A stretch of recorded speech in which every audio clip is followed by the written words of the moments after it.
Pietro, his hair white as the snowflakes swirling around him, walked with a lively step also. Beside him, his grandchildren, Livia and Marco, scampered through the snow, their cheeks flushed with excitement. The forest holds many secrets, hidden between these ancient trees, Pietro told them, his voice warm against the crisp air. Look, nonno, footprints, exclaimed Marco, pointing to small tracks that led off the main path. Do you think they belong to the forest creatures you told us about? Livia asked, her eyes wide with wonder. Pietro nodded, a knowing smile on his face. Perhaps they do, he replied, leading them along the hidden trail.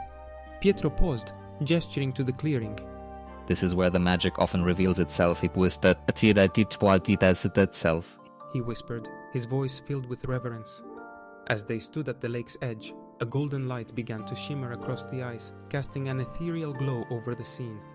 Livia and Marco watched in awe as the creatures gathered around them. One stepped forward, its voice soft and musical. We share stories of courage and kindness with those who wander here with open hearts. The children listened intently, captivated by tales of bravery and friendship.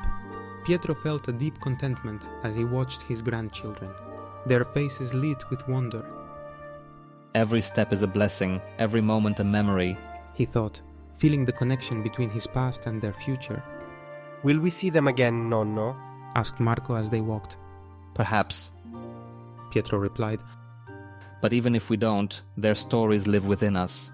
With hearts full of magic and minds brimming with tales, they made their way home, leaving behind footprints in the snow that would soon be covered by the ever-falling flakes.